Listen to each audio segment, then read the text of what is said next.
우리 오늘 주실 하나님 말씀은 빌립보서 2장 14절에서 16절까지 말씀입니다.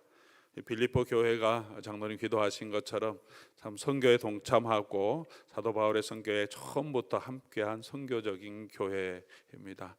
우리 빌립보 교회처럼 저희도 이제 선교적인 교회로, 선교하는 교회로, 또 여기에 빌립보서에 나오는 말씀의 묵상 통하여서 복음적인 교회로 세워가는 그런 기도의 제목을 가지고 또 하나님 앞으로 나아갈 수 있기를 바랍니다. 빌립보서 2장 14절에서 16절까지 말씀입니다. 제가 받들어 읽겠습니다.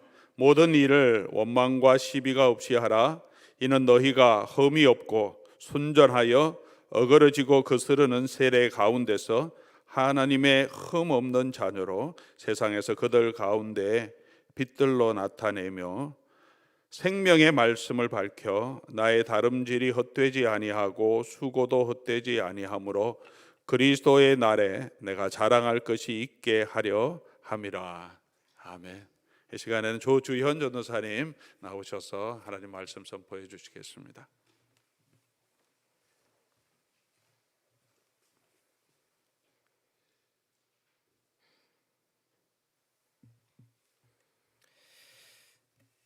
네, 벌써 특별 새벽 기도의 가운데 중간 날이 되었는데요. 이제 내일하고 내일 모레면은 벌써 끝납니다. 네, 남은 시간까지 주님의 은혜 많이 받는 저희 로뎀교회 되기를 간절히 소원합니다. 네, 우리가 방금 읽은 빌립보서 2장 14절에서 16절 말씀은 우리가 한국어 성경으로 보면은 편의상 이제 두 개의 문장으로 되어 있는 것을 확인할 수 있습니다. 14절에 한 문장으로 되어 있고 15절, 16절에 한 문장으로 되어 있는데요. 근데 사실 원어에 있는 헬라어 성경으로 보면은 한 문장으로 되어 있습니다. 한 문장으로 되어 있다는 말은 이 14절에서 16절이 한 아이디어라는 말입니다.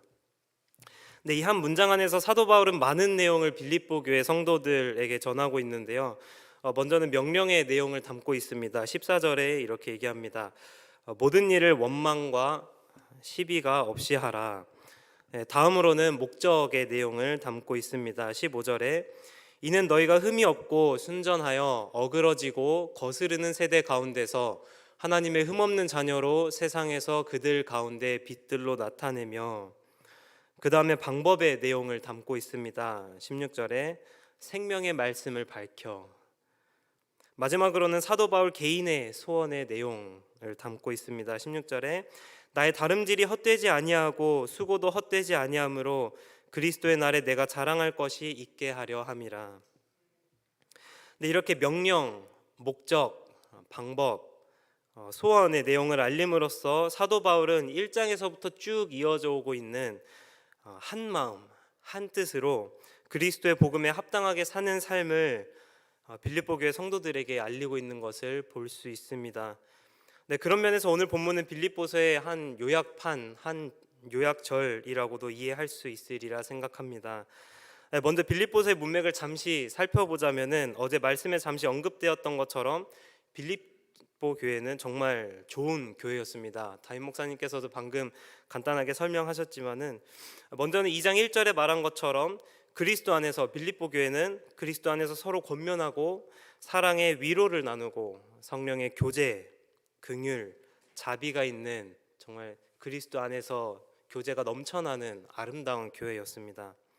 또 하나는 선교를 위해서 연보하며 후원하는 교회였습니다. 교회 내부에만 생각하는 것이 아니라 바깥에서 나가서 복음을 전하는 사도 바울을 포함한 많은 선교사들에게도 관심을 가졌습니다. 사도 바울이 4장 14절에서 16절에 이렇게 기록하기도 합니다. 너희가 내 괴로움에 함께 참여하였으니 잘하였도다. 복음의 시초에 주고받는 일에 참여한 교회가 너희 외에 없었느니라. 처음이라는 거죠. 또한 한 번뿐 아니라 두 번이나 나의 쓸 것을 보내었도다 라고 얘기합니다. 그리고 마지막으로는 빌립보 교회는 귀한 일꾼들이 있었습니다. 에바브로디도가 있었고 또 사장의 유오디아와 순두게라는 여성 리더들이 있었습니다. 그리고 글레멘드와 바울의 동역자들도 빌립보 교회를 섬기는 귀한 일꾼들이었습니다. 우리 로뎀 장로교회도 저도 섬기면서 같이 보건대 정말 귀하신 분들이 많다는 거를 계속 달이 지나면서 많이 느끼고 있고 항상 감사한 마음으로 같이 신앙생활하고 있습니다. 네, 이와 같이 빌립보 교회는 정말 좋은 교회였습니다. 하지만 사도 바울이 복음을 위해서 빌립보 교회를 떠나고 로마 감옥에 투옥이 되죠. 로마 감옥에 투옥되면서 그의 부재로 인해 교회에 자그마한 갈등 또는 문제가 발생하게 됩니다. 근데 교회 내에서 서로 의견이 맞지 않아서 파가 나뉘게 되고 다투게 되는 일이 생기기도 했습니다. 빌립보서 4장 2절에 열심으로 섬기던 유오디아와 순두계의 관계가 그랬고요. 또한 몇몇 사람들은 바울을 험담하고 바울이 없는 사이에 그 자리를 꿰차기 위해서 바울을 험담하고 자신의 열심으로 복음을 전해서 자기들의 영향력을 키우려는 자들도 분명히 있었습니다. 이들에 대해서 사도 바울은 1장 15절에 말하기를 어떤 이들은 투기와 분쟁으로 그리스도를 전파하나니 17절에서는 그들은 나의 매임에 괴로움을 더하게 할 줄로 생각하여 순수하지 못하게 다툼으로 그리스도를 전파하느니라. 이기적인 생각으로 또는 경쟁 의식으로 당신은 내 말을 들어야만 합니다. 사도 바울의 말을 듣지 말고 내 말을 들으십시오. 또 현대로 오면은 이런 느낌일 겁니다. 저 장로님 말 듣지 마세요. 저 집사님 말 듣지 말고 내 말 들으세요. 내가 더 신앙생활 잘하는 방법 알려줄 수 있어요. 내가 성경을 더 많이 알아요. 저 사람 말 듣지 마세요. 이런 식의 상황과 같다고 볼 수 있습니다. 이런 상황을 교회 밖에서 일반적인 사회로 본다면은 일반적인 사회는 불화를 일으킨 이런 사람들을 한 명 한 명 다 지목하고 그 사람들의 잘못을 드러내거나 그들을 솎아내는 것이 맞을 거고 또 그렇게 할 것입니다. 그리고 자신을 대적하는 자들을 향해서는 눈에는 눈으로 이에는 이로 똑같이 대적할 것입니다. 우리도 또한 교회 안에서 신앙생활하면서 그리스도의 몸된 교회 안에서 형제 자매라고 일컫는 우리 주변의 사람들, 우리 성도들을 향해서 혹시나 이런 복음의 방법이 아닌 율법의 방법으로 행동하고 있진 않는지 생각해 볼 필요가 있습니다. 하지만 본문에서 사도 바울은 빌립보 교회 성도들을 지혜롭게 이 불화와 갈등의 자리에서 벗어나게 하고 서로 싸우게 두는 것이 아니라 또는 심판자의 위치에서 너는 이걸 잘못했어요. 당신은 이거를 잘못했어요. 당신은 떠나세요. 당신은 남으세요. 이렇게 갑질하는 것이 아니라 그들을 점차 넓은 시야를 보게 하면서 무엇이 더 중요한지, 교회 내에 갈등이 있는데 또는 작은 다툼이 있는데 이것이 과연 중요합니까? 더 중요한 것을 보여주겠습니다. 인도하는 모습을 오늘 본문을 통해 볼 수 있습니다. 총 3가지 시야를 사도 바울은 보여주는데요. 첫 번째, 사도 바울은 교회 내부의 모습을 비춰주고 있고요. 두 번째로는 교회를 벗어나서 교회와 세상의 이 두 모습을 비교하고 있습니다. 그리고 마지막으로는 이 현재와 이 미래의 모습을 비교를 하면서 사도 바울은 점점 성도들의 시선을 갈등에서 부르심에서 소망으로 그들을 참된 신앙생활인 어제 말씀하신 것처럼 겸손함과 하나됨으로 인도하고 있는데 오늘은 이것을 중점으로 함께 오늘 본문을 묵상하기를 원합니다. 먼저 사도 바울은 교회 내부의 갈등을 정확히 짚고 권면하고 있습니다. 14절 보시겠습니다. 14절에 모든 일을 원망과 시비가 없이 하라. 근데 사도 바울은 모든 신앙생활 가운데 원망과 시비가 없어야 한다고 말합니다. 원망은 무엇입니까? 그냥 붙잡고 왜 그랬어 이러는 겁니까? 원망은 원어 또는 이제 사전을 살펴보면 작은 목소리로 불평하는 것을 말하는데 간단하게 말하면 뒷담입니다. 투덜투덜 대는 것입니다. 내가 뒷담을 하고 있나? 내가 투덜투덜 하고 있나? 라고 혹시 난 그렇게 안 하고 있는 것 같은데? 라고 생각하시는 분들이 있다면은 혹시 여기 있는 말들로 한번 체크해 보시는 것도 괜찮을 것 같습니다. 나는 교회 열심히 섬겼는데, 나는 교회 열심히 섬기고 있는데 왜 아무도 나를 안 알아봐 주지? 왜 가만히 있고 싶은 나를 섬기라고 자꾸 말로 나를 괴롭히지? 왜 나를 가만히 안 냅두지? 저 사람은 뭔데 나를 격려하지? 자기도 잘나지 않았으면서. 저 사람은 뭔데 나를 가르치지? 자기나 똑바로 하지. 저 사람은 왜 내 말을 안 듣지? 모르는 게 자랑인가? 귀가 막혔나? 저 사람은 왜 이렇게 나서지? 전 속된 말로 나대지? 기분 나쁘네. 궁시렁궁시렁대는 이 태도와 마음에 있는 말 없는 말을 마치 누군가가 들으라는 듯 혼자 중얼중얼하는 혼잣말일 수도 있고요. 또는 누군가에게 직접적으로 말하고 있진 않지만, 누군가 대상에게 말하고 있진 않지만은 누군가가 은근히 내가 하는 이 말을 듣고 공감해 주길 바라는 그런 마음에 하는 투덜거림, 이런 것들이 다 여기서 말하는 원망입니다. 그리고 시비는 무언가 일을 해야 할 때 또는 일 중에 있을 때 계속해서 의심하고 계속해서 딴지를 걸어서 일을 못하게 하는 것을 뜻합니다. 이렇게 하는 거 맞아요? 확실해요? 이런 일이 생기면 어떡해요? 계속해서 딴지를 줘서 하나님의 사역에 있어서 계속해서 브레이크를 거는 행동을 뜻합니다. 이것이 결국에는 말다툼으로 번지게 되고, 일을 시작하기 전에 서로 생각이 맞지 않아서 이 말을 계속, 서로 맞지 않는 생각을 계속해서 주고받으면은 정말 교회에서도 좋은 본이 되지 못할 뿐더러 안 하느니만 못한 상황이 생기기도 합니다. 근데 사도 바울은 계속해서 한 마음 한 뜻이 되고 다른 마음을 품지 말라고 권면합니다. 하지만 사도 바울의 이 권면이 만약에 이 말로 원망과 시비 없이 모든 일을 하라라고 딱 끝났다면은 이 권면이 참된 신앙생활의 기초가 되지 못할 것입니다. 왜냐하면 성도들은 하나님께서 예수 그리스도로 말미암아 의롭다고 칭해 주셨을 뿐이지 죄인인 우리가 스스로 의롭지는 않기 때문입니다. 단순히 원망과 시비 없이 모든 일을 하라, 그냥 뭐 마음에 불평 불만 있어도 그냥 조용히 하시고 원망 시비 없이 하세요라고 했다면은 자칫 교회 내에서의 도토리 기재기 또는 율법주의에 빠질 수도 있는, 흔히들 말하는 번아웃이 오는 그런 오류를 범할 수도 있습니다. 네, 그렇게 사도 바울은 두 번째로 교회 내부에서 나와서 교회와 세상을 비교하는 시선을 돌리게 합니다. 원망과 시비를 하지 말아야 할 동기를 그렇게 비교함으로써 나타내는데요. 15절에 이렇게 말합니다.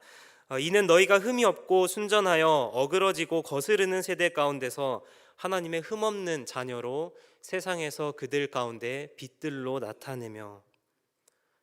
사도 바울이 모든 일에 원망과 시비 없이 하라는 말의 목적은 교회와 세상의 구별입니다.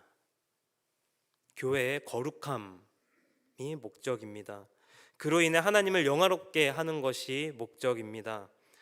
단순히 너가 좋은 사람이니까 좀 참어, 너가 불평이 있고 마음에 좀 심기가 불편한 건 알겠는데 당신밖에 할 사람이 없어요, 좀만 해줘, 이런 식으로 사람을 치켜 세워주기 위한 것이 아닙니다. 사도 바울은 여기서 성도의 특징과 세상의 특징을 이렇게 대조해서 보여주고 있습니다. 하나는 성도는 흠이 없고 순전하게 나타나야 한다고 말하고 있고요, 세상은 어그러지고 거스르는 세대라고 말합니다. 여기서 어그러졌다는 뜻은 도덕적으로 뒤틀렸다는 것을 말합니다. 정직하지 않고 사악한 것, 그 마음을 고치지 않는 완악함, 단단함을 말합니다. 거스른다는 말은 쉽게 말해서 하나님의 곁을 떠나는 것을 말합니다. 그래서 세상은 공중권세 잡은 자 마귀를 따라서 세상은 도덕적으로, 사람들에게는 도덕적으로 뒤틀린 길을 제시하며 그렇게 살고, 하나님께는 하나님의 길을 떠난 자들, 그런 세대를 세상이라고 말을 합니다. 근데 사도 바울은 이런 세대들 가운데서 성도의 신앙생활은 흠이 없게 나타나야 한다고 말을 합니다. 왜냐하면 이 세상은 그리스도인들을 도덕적으로, 비도덕적으로 두 가지 방식으로 공격하기 때문입니다. 마귀가 말씀으로 예수님을 시험했던 것처럼 세상은 말씀과 또한 도덕법으로 그리스도인들을 정죄하려고 합니다. 또한 그것뿐만이 아니라 하나님을 떠나서 자신들이 만든 그런 죄악의 법칙을 자기들끼리 만들어서 이것을 그리스도인들의 삶에 강요하고 그들과 맞지 않으면은 배타적이라고 배척합니다. 왜 소수인들을 존중하지 않느냐? 왜 우리의 규칙을 존중하지 않느냐 하면서 굉장히 외면하는 모습을 보입니다. 굳이 언급하지 않아도 삶의 많은 부분에서 우리는 이미 피부로 와닿으며 살고 있는 시대라고 생각합니다. 사도 바울은 그렇기 때문에 순전하여라는 말을 사용합니다. 영어로는 innocent라고 하는데요, 깨끗하고 섞이지 않는다라는 뜻입니다. 네, 성도의 삶은 이러한 세대 또한 이러한 세상 가운데 살되 그들의 삶의 방식과는 섞이지는 말아야 한다고 말합니다. 그렇게 성도는 하나님의 흠없는 자녀이기를 15절에서는 어둠 가득한 이 세상에 별과 같이 빛나야 한다고 말을 합니다. 왜 별이라고 말을 합니까? 마치 예수님이 말씀하신 것처럼 너희는 세상의 빛이라 말씀하신 것처럼 별은 어둠 가운데 빛나기 때문에 주목을 받습니다. 내가 어디에 있든지 무엇을 하든지 그 사람이 하는 행동, 그 별이 있는 또는 그 별이라고 칭해지는 그 사람은 하는 모든 행동과 하는 모든 것들이 사람들의 눈에 띄어지게 됩니다. 두 번째는 별은 중간이 없습니다. 어둠 속에서 비추거나 안 비추거나 둘 중에 하나만 합니다. 마치 우리가 불빛을 껐다 켰다 하는 것처럼 별이 알아서 불을 껐다 켰다 하는 게 아니라 켜져 있으면 항상 켜져 있고 빛이 안 나는 별이라면 빛이 안 나는 것처럼 딱 하나만 합니다.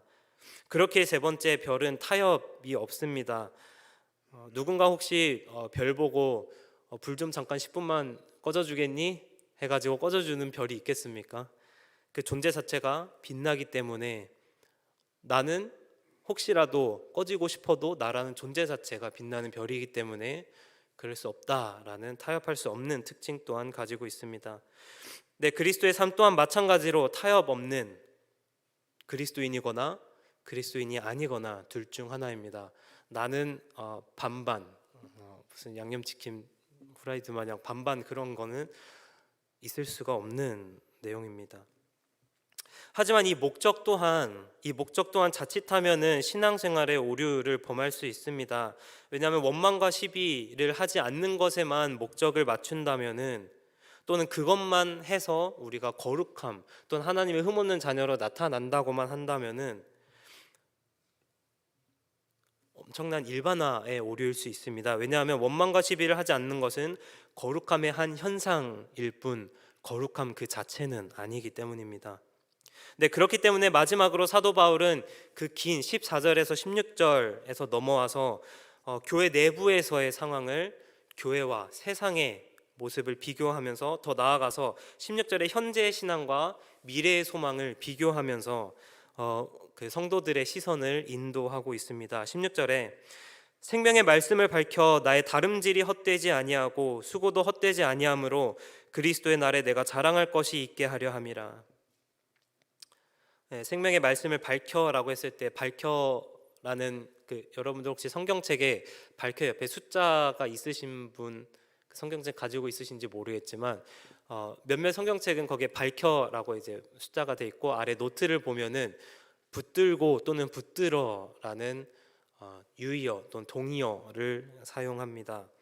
그 말은 생명의 말씀을 밝혀라고 해서 뭐 이렇게 말씀을 이렇게 불키는 것처럼 이렇게 킨다라는 그런 밝히는 게 아니라 붙든다, 생명의 말씀을 굳게 붙든다라는 표현입니다. 굳게 붙잡고 있으라는 사도 바울은 강한 표현을 사용하는 이유는, 첫 번째로는 그 생명의 말씀은 내 것이 또는 내 소유물이 아니기 때문입니다. 생명의 말씀이신 분은 누구십니까? 예수 그리스도십니다. 말씀께서 성육신 하셔서 그의 삶과 공로 또 그 모든 하나님의 뜻을 이루신 분 예수 그리스도십니다. 그래서 우리가 생명의 말씀을 내 것이라고 말을 한다면은 우리는 그분의 법, 그분의 완전한 삶, 그분의 죽음과 부활, 영광을 마치 당연한 듯이 받아들이는 오류를 범할 수도 있습니다. 그것은 단순히 우리가 우리의 권리를 얻었다 함이 아니요 그리스도께서 우리에게 주시는 선물입니다. 에베소서 2장 8절에 사도 바울이 또한 이렇게 말합니다. 너희는 그 은혜에 의하여 믿음으로 말미암아 구원을 받았으니 이것은 너희에게서 난 것이 아니요 하나님의 선물이라. 네, 두 번째로 굳게 붙잡고 있으라는 강한 표현을 사용하는 이유는 이것이 없으면 안 되기 때문입니다. 어디 가면 안 되기 때문에 굳게 붙잡고 꽉 잡고 있으라는 얘기입니다. 생명의 말씀이 없다면은 예수 그리스도의 삶과 죽음, 또 부활에 대한 깨달음과 또 그에 대한 겸손과 감사가 없다면 우리의 경건, 또 14절에서 말하는 원망과 시비 없는 그런 교회 안에서의 행동은 결국 이 땅에서 끝나는 헛된 경건입니다. 생명의 말씀이 없다면, 예수 그리스도의 복음이 없다면 어그러지고 거스르는 세대에서 구별되어 흠이 없고 순전할 수 없습니다. 우리의 신앙생활은 어떻습니까? 말씀을 깊이 파고 공부하며 굳게 붙잡으며 노력하고 있는지 우리는 스스로를 생각해 보아야 할 필요가 있습니다. 혹여나 말씀 없이 단순히 교회에서 시키는 대로 또는 위에서 시키는 대로 또는 나의 멘토 또는 영적인 아버지가 시키는 대로 모든 일에 그냥 원망과 시비 없이 하라고 맹목적으로만 시키는 대로 그렇게 해야지 라고만 한다면은 원망과 시비는 언젠가 마음속에 폭발할 것입니다. 우리는 죄인이기 때문입니다. 또 반대로 말씀에 대한 지식과 또는 확신 없이 세상과 구별되어 살려고 한다면은 언젠가는 타협하며 복음을 부끄러워하고 예수님의 진리, 복음을 말하기를 부끄러워하며 세상과 구별 없이 사는 나 자신을 언젠가는 발견할 것입니다. 복음에 합당한 삶, 교회에서 하나 되고 겸손한 신앙생활이 되기 위해서는 이 생명의 말씀을 밝혀야 합니다. 또는 굳게 붙잡아야 합니다. 말씀이신 예수 그리스도의 그 의로우심 안에서 겸손함과 감사함으로 거하고 그분의 삶과 가르치심을 따라가기 위해서 우리에게 은혜로 주신 이 말씀을 우리는 깊게 영적으로 지적으로 온 마음을 다해서 노력하며 알아야 합니다. 언제까지 해야 합니까? 그리스도의 날까지 이를 때까지.